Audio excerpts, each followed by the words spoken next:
Welcome to the Stress Nanny, the podcast where we take the overwhelm out of parenting and help kids and parents build calm, confidence, and connection. I'm your host, Lindsay Miller, kids mindfulness coach and cheerleader for busy families everywhere. Each week, we'll explore simple tools, uplifting stories, and practical strategies to help your child learn emotional regulation, resilience, and self-confidence while giving you a little more peace of mind, too. I'm so glad you're here. My guest today is Katherine Sellery, CEO and founder of Conscious Parenting Revolution. She helps individuals minimize misunderstandings and meltdowns in order to communicate with more collaboration, cooperation, and consideration.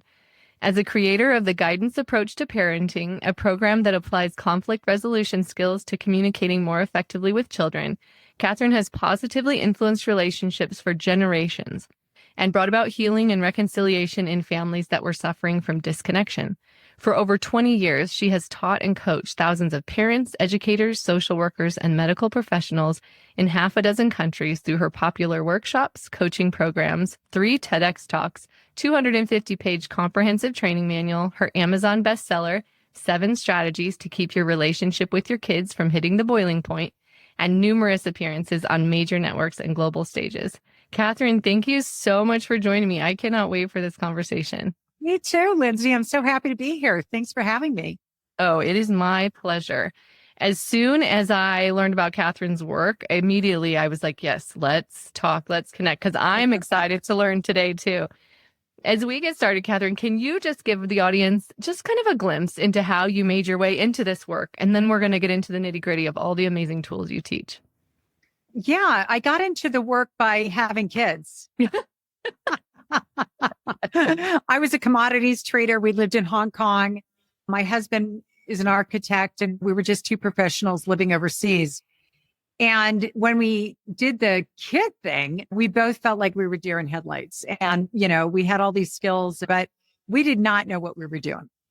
So our own journey, we started taking trainings and classes, and it really actually opened up that I was really passionate about this.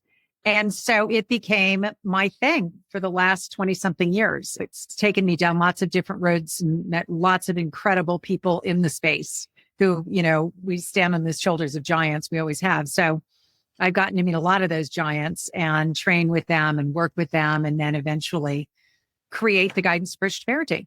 Yeah. No, that's fantastic. And I appreciate just the organic nature of what you teach, right? I mean, the tools aren't esoteric. They're direct, like practical from the trenches. Insight. Yeah, totally. And they work. They actually work. They bring about the changes and the shifts and all the rest of it. Yeah. So let's get right into it. One of the things that I love that you teach is the idea of replacing control with connection. And I can really relate to that initial sense of, when you're parenting and you're like, I'm not sure what to do here. But as an adult, we think, well, if I can just control the situation or control the outcome or control something, that's going to make it better. Yeah. But that's actually a lot of times leading us in the opposite direction we want to go, right? So tell us more about that. Yeah, it really does come up all the time. And we all want to have at least the sense of security that, if things are going pear-shaped, we can get it back the way it's supposed to be and everything's under control, And of course, the longer we're on the planet, the more we know we really don't control anything. We didn't control our upbringing. We didn't control our family of origin. We didn't control whatever dysfunctional patterns we got to grow up in and unfortunately probably tried to replicate. None of it. It all just happened. And I think that creates so much grace when we can stop blaming ourselves or blaming somebody else and just be like, it just happened. It happened. This is the cards. And now I get to really, basically, I think the best we can do is learn how to play our cards really well. And part of that is letting go of control. And, there's an inverse relationship between influence versus control. And the inverse relationship is the more control you have, the less influence you have. And the more influence you have, the less power you have. And so we have to have like this trust fall that, we may not have seen it yet, but we're going to trust that somewhere in these kids that we're raising are sensible human beings who actually want to do the best not only in the dynamic, I really do think kids like their parents and that they want their parents to be happy with them and they don't want to upset their parents. And yet, it happens. And then we get upset and then they feel like it's their fault. And sometimes we encourage that perspective, which I don't think is a good idea. Yeah. So if we just revert back to this idea of how's my relationship? Are we good? Because if we're good, then we can do whatever we need to get through this. And I always like to say, if you do nothing else in parenting other than let your kid know you've always got their back, let them know you're the one person on the planet that you may not have all the facts and things may not look in their favor, but you've got their back, not necessarily to prove that they're right or any of that stuff. We don't want to get in that land, but to know that they had a point, that there was something going on, that, whatever the story is right now, it's not complete. Yes. And it was so funny because the other day, my daughter, who's now 26 and getting her PhD in clinical psychology, was talking to me about another one of the PhD candidates, a good friend of hers. And they're similar kids. They grew up overseas. They're expats. They're in similar fields. They're getting their doctorates. And she said something about how her mom, me, still had feelings about this girl who had bullied her in middle school and ended up at USC where my daughter went to school. And I had feelings. Gosh, what is it? 15 years later, and I'm still holding a grudge. And she said, I'm fine with this girl now. Like, we went through it. We were little kids. Little kids are not developed and they make mistakes behaviorally. And mom still, got feelings. And I thought, oh my God, she's so true. And her friend said, my mom never had my back. And she said that her friend said it as a passing comment. And we both stopped, we're in the car, we held our hearts and we went, God, the agony of that, to be a young adult now and look back on your childhood and feel like mom always took the teacher's side, or mom always took the other parent's side, or mom never had my back, never believed in me, never saw my perspective. Heartbreaking. Yeah, totally. Well, and just the way that you phrased that was so beautiful, because I think that in the process of relinquishing control, like you said, it does open us up to all the other factors in a situation, right? And like you're saying, if we attribute every action or every outcome to just us and our kids' behavior, we're not accounting for a myriad other variables in the situation, right? Yeah. But like you're saying, if we can zero in on the relationship, that's just one thing we got to focus on. And then if we can make sure that we dial that in, we're good. Yeah. Okay. Yeah. Now let's figure out the rest of it. And people make mistakes. If you've made a mistake or I've made a mistake or they've made a mistake, that's okay, because we get to make mistakes and we learn how to do the rupture and repair thing. Yeah, exactly. And just like you're saying, the communication intact is the key. Right? If we lose the communication, then we're toast, because there's not going to be much problem solving going on. But we keep that communication intact, assume goodwill. We have a road. I mean, I get to coach parents who are fired all the time. And, when they're fired, their kids don't communicate anymore. In the land of everybody's doing their best, that doesn't mean that people don't get hurt.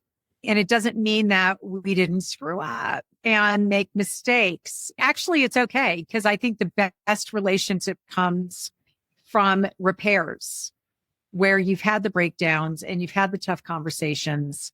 And it's obvious that everybody cares enough that they're going to go work it out. Yeah. And they found the words. I mean, a lot of times I think it's not that people don't have the heartfelt desire. They just don't have the road. They don't even know where the road is. Is there a road out there? Like, where's that road to recovery? And how do we get close again? Yeah. Like you mentioned at the start, often just before we find the road, we maybe think that clenching as tight as we can to our perspective or our ideas or our solution is the road, right? I know. I know. Not actually getting us anywhere. And that's when we have to open ourselves up to just another avenue. But then I love the way you phrased it. Like, it does imbue the situation with so much freedom, flexibility, and creativity, because then all of a sudden, instead of grasping onto this thing that just isn't working, you're instead connecting with the person. And the resilience you can build between the two of you in the repair and in the road forward is really powerful. I'm just laughing. I have a client who calls me up recently, and they were traveling through Europe, and her son is a college student. And she was so upset. And, I didn't even remember this, but she told me later that she'd called and told me the whole thing and la, la, la, la. And I guess I just said, well, what was his perspective? And that's often all the shift we need. We're so clear about our perspective. We know all of it inside and out. But once we're done knowing our side so well, it's so useful to kind of think, all right, maybe they have a perspective. Not that I'm going to agree with it, but I wonder what their perspective is. But to just get back into that space of wonder, and not needing to be right. Yes. Yeah.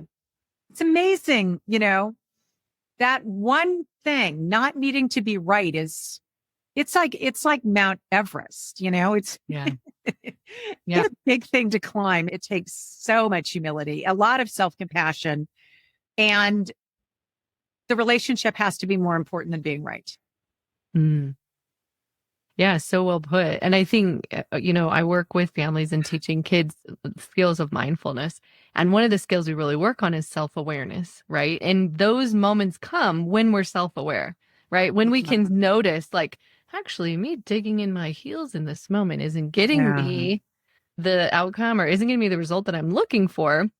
Potentially, I'm a little bit stuck right now, right? And like, I would benefit from shifting gears and considering the perspective of my child. And I think, developmentally, you speak to this too. Developmentally, there's so many factors, right? At any given stage of development that they're navigating. And if we're not attuned to those and we're coming at the situation just from our adult perspective, we really don't see it clearly, right? Because like you're saying, if his perspective is one of an 18-year-old, a 25-year-old, a 13-year-old, whatever it is, there's just going to be so many different pieces of it. They're beyond our reach if we're stuck in our own siloed viewpoint.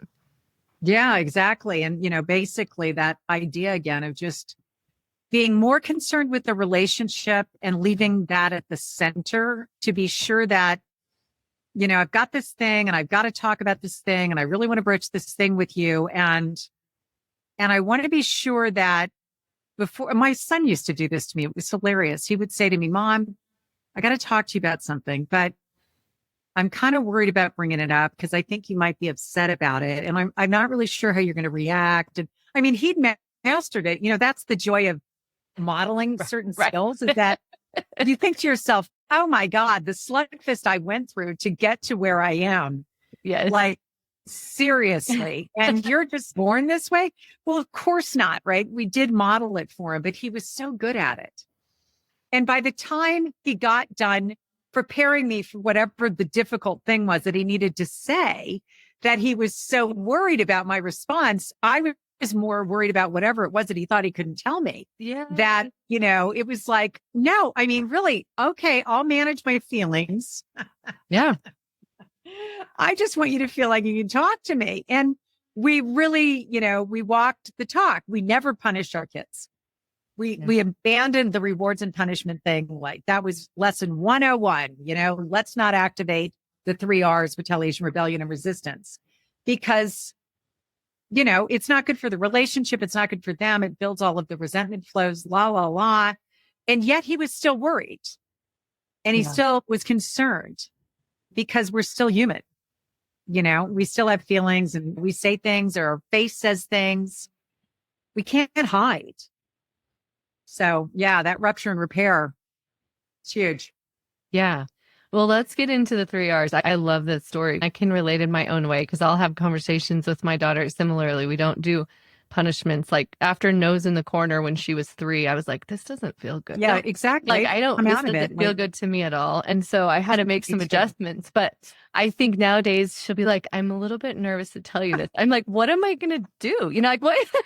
Okay. I know. I caught our son lying once. And I mean, I have a whole thing on, kids say lies as coping mechanisms. It's a way for them to cope. with whatever they're, because they can't open up to you. And I'm thinking to myself, how is this possible? Yeah. I mean, seriously, Yeah. how is this possible? And what it taught me was that even a look on my face of disappointment was something he wanted to protect himself from. Wow. I was just like, oh my gosh. Now that's a whole deeper level of like, why would I have a feeling? Why am I not neutral about this?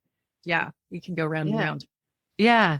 Yeah. No, I think the reflection is so powerful because there's just the opportunity in those moments, like you said earlier. We can either take those moments as information and have a little bit of neutrality about them and invite a bit of reflection, or we can, feel offended. There's a whole range of responses that we could generate in that moment. But as we're intentional about our response, that's when we find the power, right? Because then we can nail in those components of the relationship. Yeah. I mean, very well said. It makes me kind of chuckle because you probably do something similar in terms of like a centering exercise where it's about getting bigger than what's bugging you. So in this conversation of getting bigger than what's bugging you, the idea is not to be identified.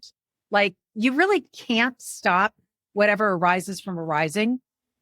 It's kind of out of our hands. We're back to the control thing. Like I would hope that that wouldn't arise in me, but you know what? I really have no control about whether it does or doesn't, other than I can choose whether to be identified with it.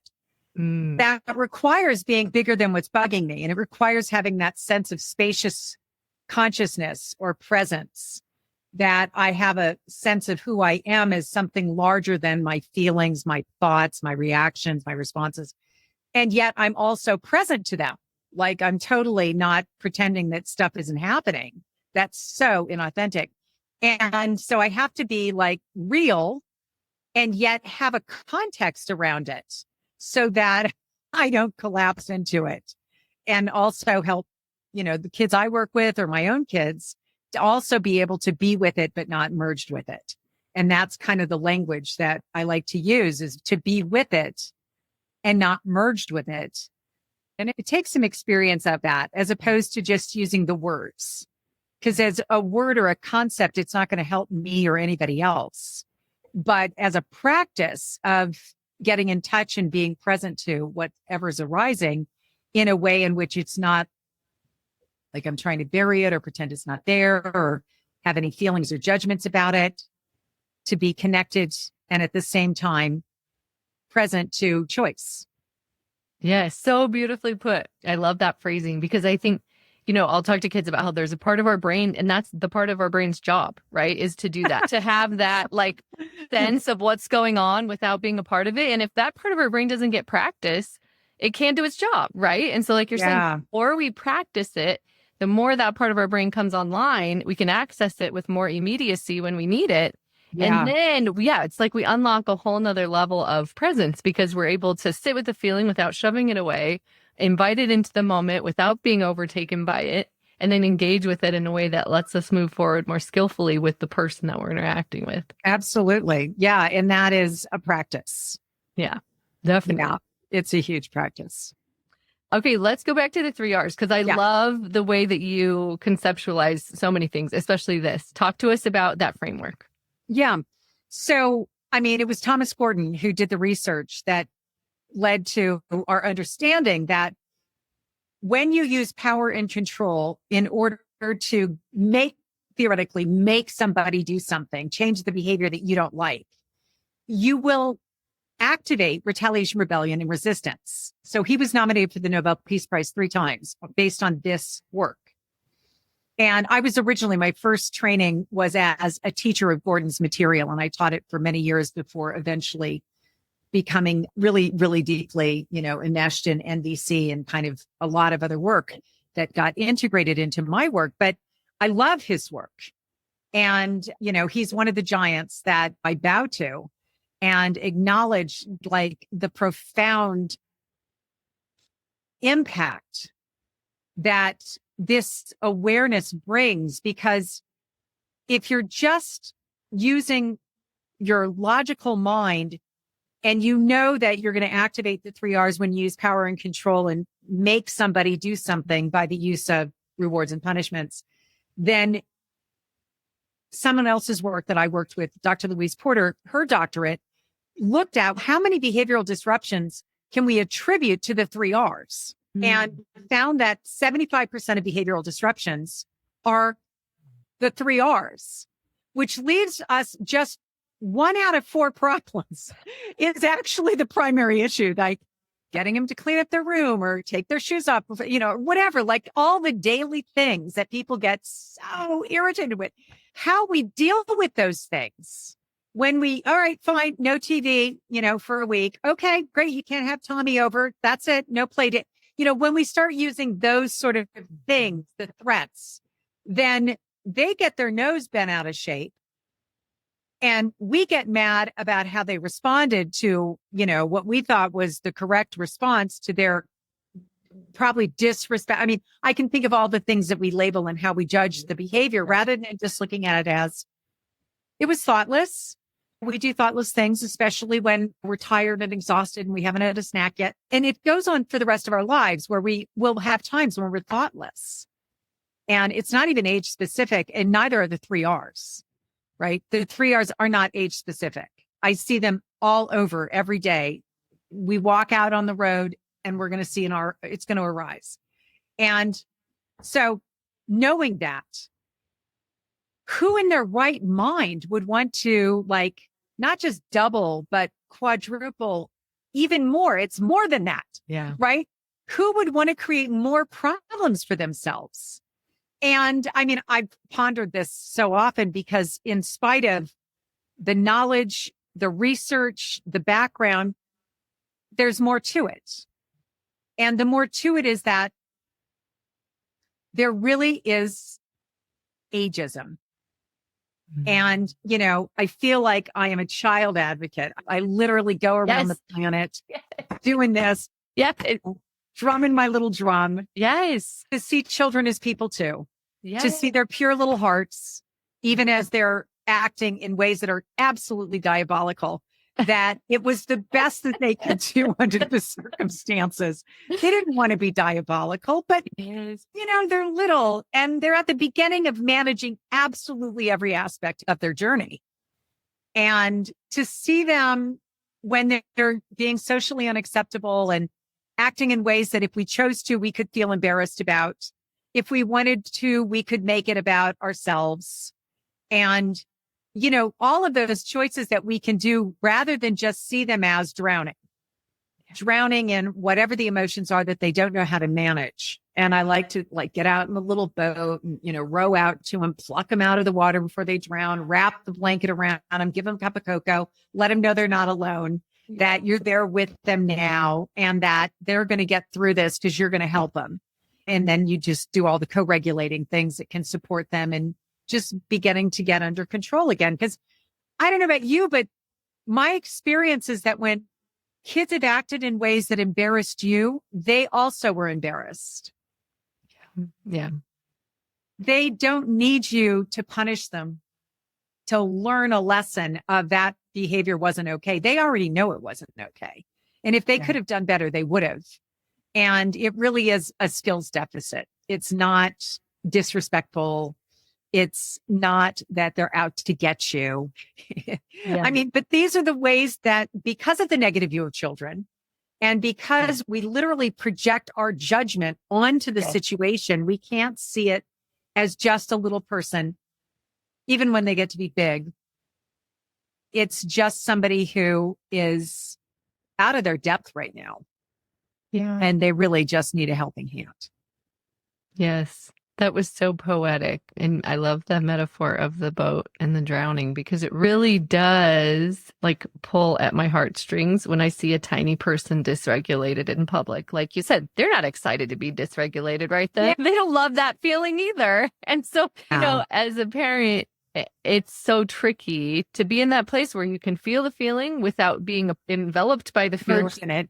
And allow it to be there while also initiating connection as your primary focus. But when you can practice it and do it, it makes all the difference, right? Because, I mean, we've all seen those moments when because you tell a child to regulate, they don't just do it, right? It's like Bob Newhart. Did you ever see that Bob Newhart thing? Right? Where, he's the therapist or whatever. The guy comes in, he's talking about all his problems and he's like, stop it. If If I could have done that, I wouldn't be here because I would be able to just tell my, my nervous system to stop it. Right. But it didn't work. You know what I mean? Yeah. It's so funny. No, and I think the conflict piece, I think if we can normalize a sense of conflict as a part of family relationships, as a part of parenting, instead of seeing it as a power struggle, that's just the part of being around another person is you're going to have conflicting ideas about how something should go. And just because one of the people is very tiny doesn't mean they're not going to have a powerful response to the conflict, right? Or, to the situation. And I think, again, the relationship, if the relationship is what we want to walk out of the grocery store having intact, then like what time do we need to take or what opportunities do we notice to create that sense of connection amidst? Yeah. And, it gets back to what's your value. Is your value obedience and compliance? And if you value obedience and compliance, then you're going to pay a really, really heavy price for that. For a long time.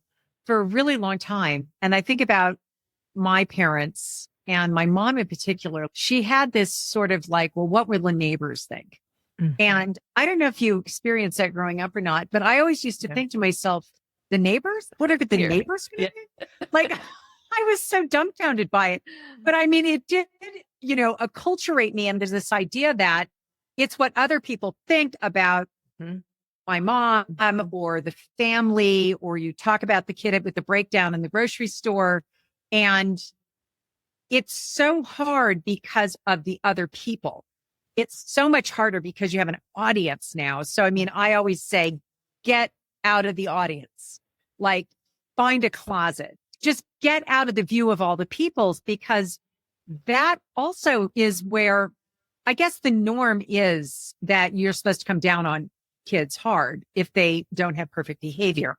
So if you are now going to try and connect, have empathy and understanding, and, just be more focused on supporting them through their big emotional upheaval, as opposed to correcting them and making them wrong for having done it in public and embarrassing you and going down that road. Well, you can try to be a compassionate, loving person with a child that's falling apart. But when everybody around you is looking at you and saying, oh, she's being permissive, and you got to come down hard on that, and have this whole script about how you're supposed to discipline children who are misbehaving, and that you're, going to raise, I don't know, like a terrorist or something if you don't do this better.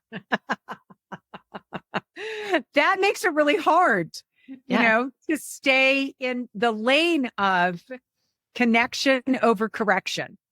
Yes. And it's almost, it's just so hard to do that it's almost like you have to look at the people around you and say, it's okay. He's going to get through it, or she's going to get through it. And I'm going to be here with them as they move through these really big feelings. And I'm sorry if this is inconvenient for you or in any way distressing to you. Because now you're worried about like other people's feelings that are arising. But of course, it's because of their judgments. Right. Yeah. And you can't control other people's need for control. Right. I mean, in those situations, I think that there's also, unfortunately, a tendency for people who are like the more vocal voices are often the more judgmental ones. Right. Yeah. And so for every one person who is maybe eyeing you funny or even says something, there are other people wandering around that store who are also like, you go, mama. Right. Or, like, way to go. And so I think sometimes because the cultural narrative can be loud in the direction of judgment, that it can be challenging to access those voices of compassion in those public spaces. But I think that they're just not the loudest ones all the time. Yeah. I'm just remembering Marshall Rosenberg. You're familiar with Marshall Rosenberg. Yeah. So Marshall used to say, you probably know this, what you think about me is none of my business. So good. And, just to stay so centered in like, really, the outer voices and what they think about me or the child or the situation or what's going on here. It's all about that person. I mean, they're basically giving you a download of their mindset, their consciousness, where they are. And it really has nothing to do with me or other people around me or the situation. It has everything to do with them. Yeah. Knowing that, like really knowing that deep in your soul and your bones I think it's one of the keys to life, honestly. I do. I think it's one of the keys is to be able to really know, like, what you think about me is none of my business. You know, maybe you think good things about me. Maybe you think bad things about me. But in both cases, it's healthier for me not to have that external locus of causality where I feel good about me based on what you think about me. So then let's go back to my mother. What will the neighbors think? Well, I think that was a whole generation. Yeah. I think that was a whole generation that was inculcated in the external locus of causality. It was all about what other people thought about you. Yeah. It was so dysfunctional. It's not gone, but I think there's been a big shift in this idea. It's about what other people think about you.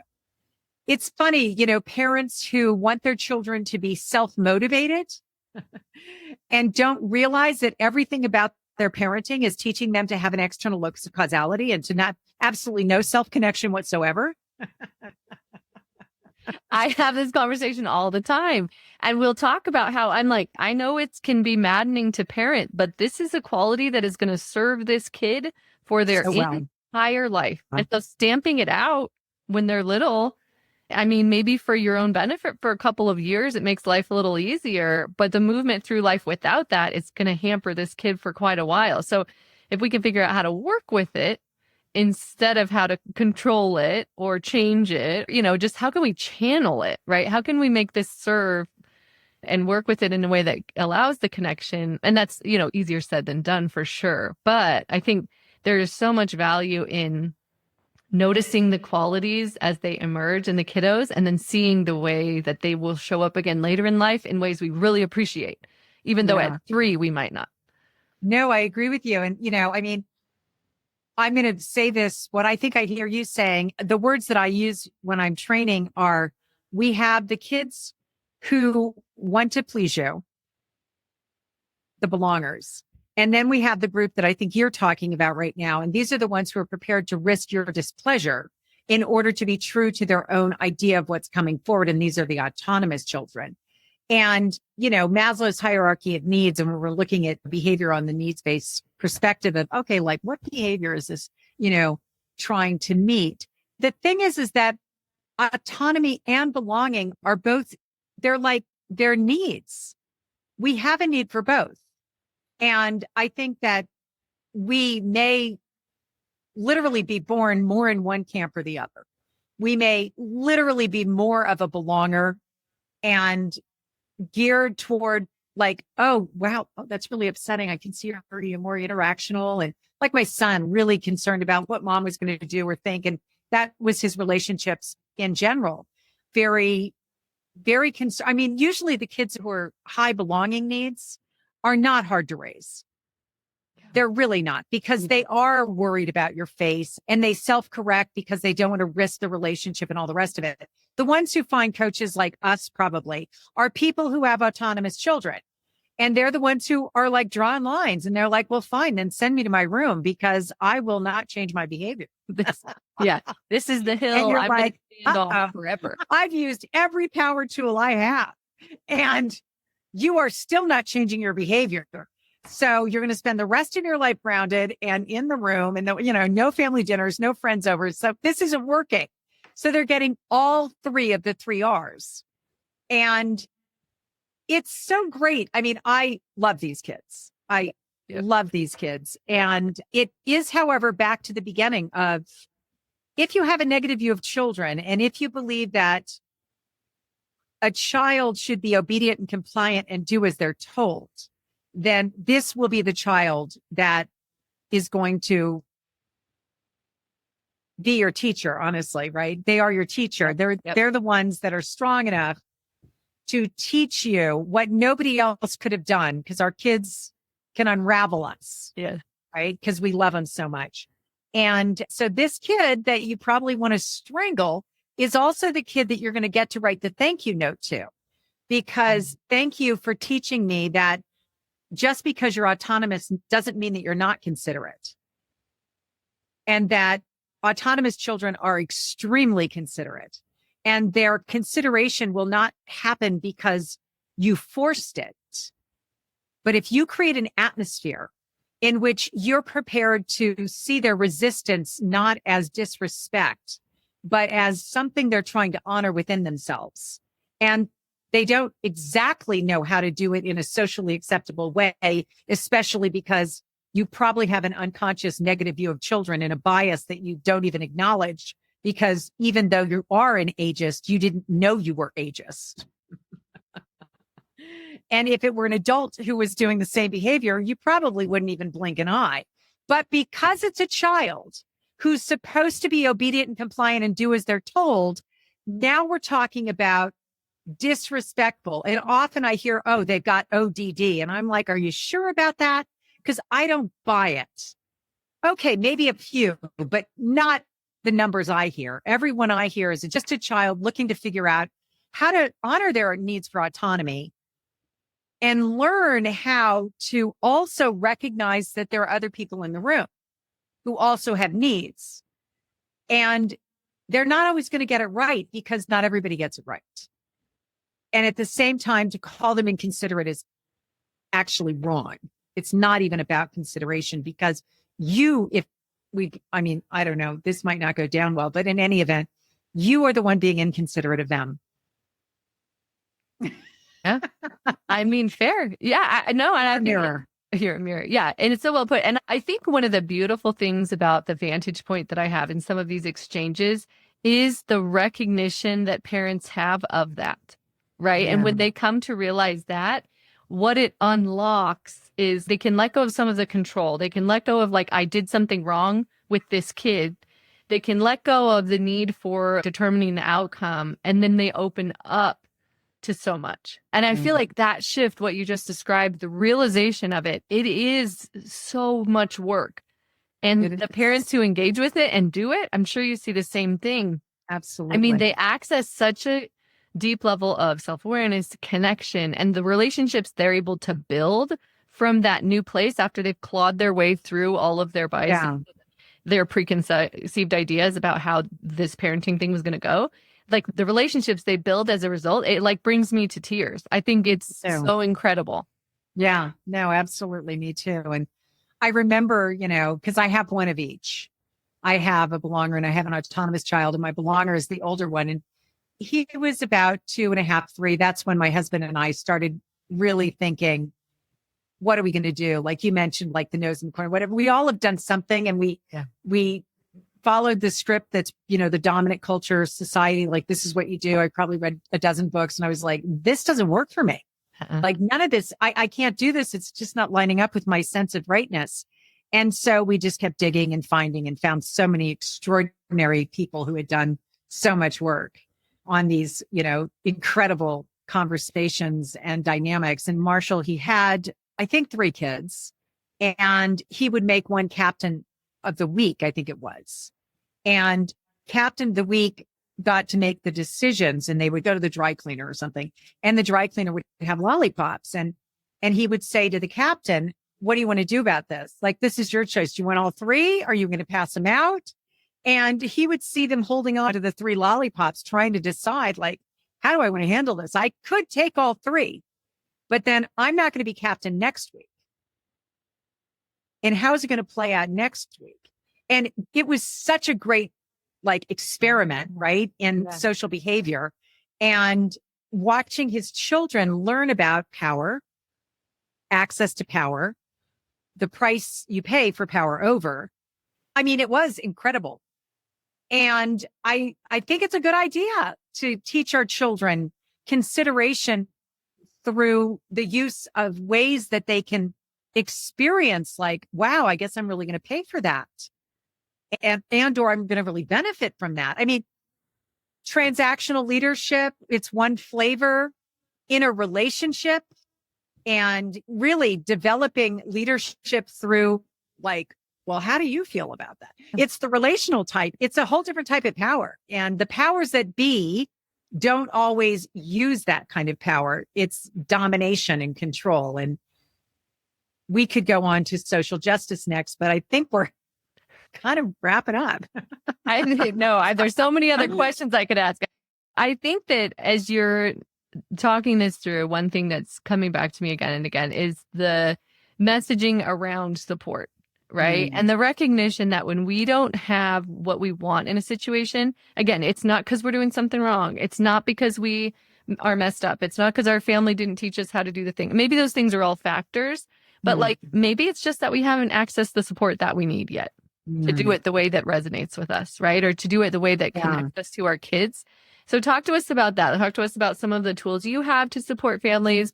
Because I think when we can get over this idea that we need to have been born knowing how to parent beautifully on our own, just, Yeah. like I think when we can get through that and then make our way to really solid ideas that resonate with us and help us build strong connections with our kids, that's when the magic starts to happen. Oh, so true. I mean, we have a family lifeline in our conscious parenting community. Mhm. So if people want to go to consciousparentingrevolution.com, they can actually just join the family lifeline. And it's a free community. It's just what it's like when you need that lifeline, like when you're hanging on. Yeah, that's a great phrase. Right? So the lifeline is there to support families. We have 7 strategies to keep your relationship with your kids from hitting the boiling point. And you can go to freeparentingbook.com and download that. So that's, the Amazon bestseller as well.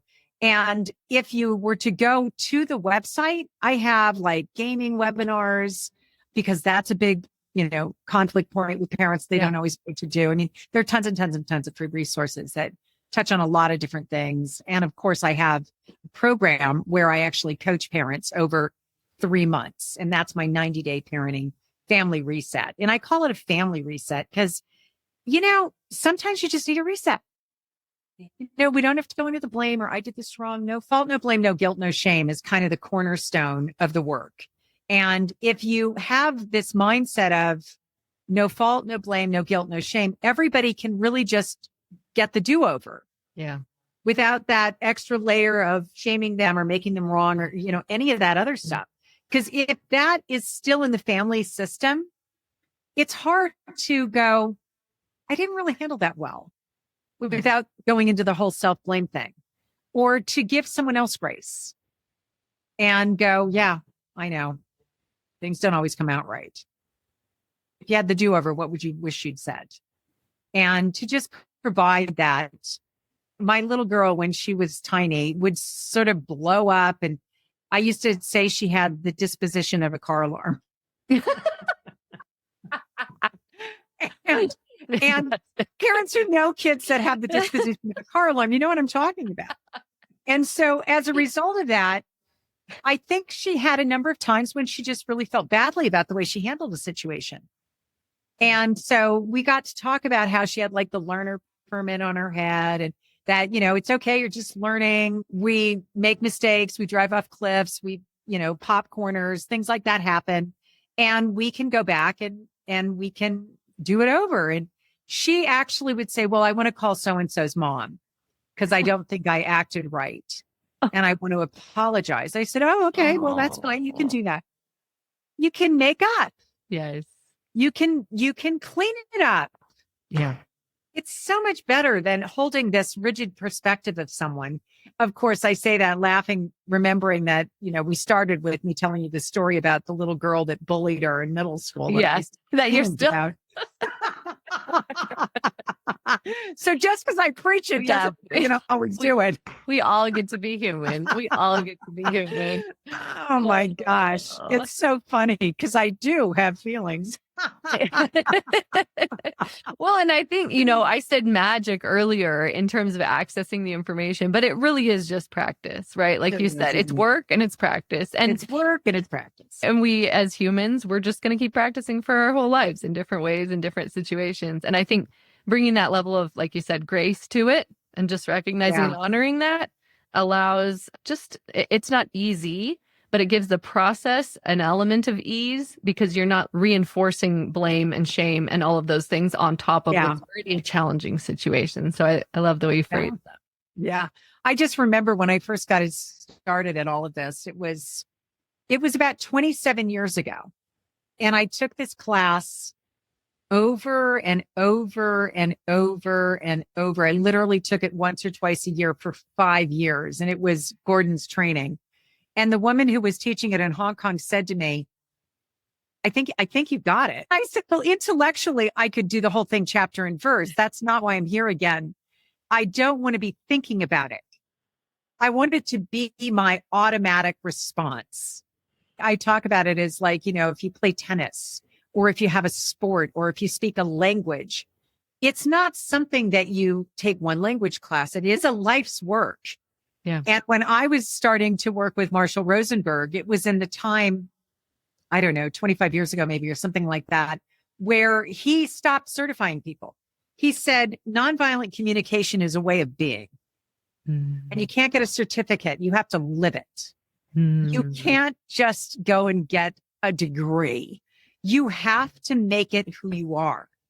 And that means when you're in those conversations, you've got to find your way.